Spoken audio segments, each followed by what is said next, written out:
What to do when your husband has baby-trapped you and become abusive all the time. I'm 27 and my husband is 29. We've been together nearly 10 years, married less than one, and have a baby who's almost 9 months old. If I'm honest, I already had one foot out the door last spring. I told him I was off the pill because my insurance had lapsed, and I told him not to finish in me. He later admitted he got angry that I said that, deliberately crossed that boundary, and got me pregnant on purpose. I was terrified, but I wanted to do right by my baby. So, instead of leaving, I stayed, and we rushed into a courthouse wedding. That day ended up being the most humiliating of my life. While I was pregnant, I lived in denial, telling myself things would get better. They haven't. Babies don't fix relationships. Deep down, I knew that, but I still clung to hope. The truth is, my husband has always been emotionally and verbally abusive, controlling, and manipulative. He doesn't see a problem with his behavior. He blames me for everything. I've started reading Why Does He Do That? And it's like a veil has been lifted. I can finally see the full extent of what I've endured.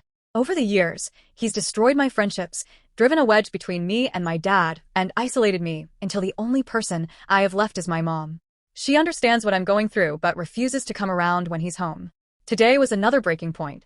I asked him for the fourth documented time for his pay stubs for paperwork we need to submit.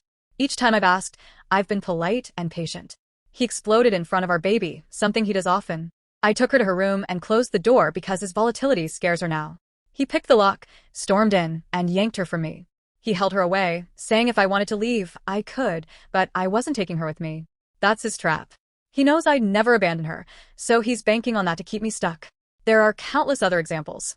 When I was hospitalized with preeclampsia, I had to find care for my dog myself because he wouldn't take him outside. 2 days postpartum, with dangerously high blood pressure, I was the one walking the dog in the snow. He screamed at me 5 months postpartum, calling me a lazy, fat, stupid bitch. He has never once woken up with our daughter at night. He doesn't change diapers, doesn't bathe her, doesn't make her appointments, doesn't even know what she can eat. Yet, I'm the lazy one. My brain feels like it's been in a fog for years. I've lost memories, whole chunks of time because of the constant stress and abuse. And these are just the recent incidents. I want out. I need out. But I'm terrified. I live in New York and my biggest fear is custody. I can't bear the thought of my daughter being left alone with him. I don't trust him to keep her safe. But I also know it's damaging for her to grow up watching me get treated this way, day after day. I'm ashamed I let it get this far, ashamed that I ignored red flags and let myself be manipulated into this corner. I'm autistic and I think that made me more vulnerable, too trusting, too willing to tolerate being treated poorly. But I know now, this isn't normal, and it isn't okay. To other women who have escaped non-physical abusers, how did you do it? How do I get myself and my baby out safely?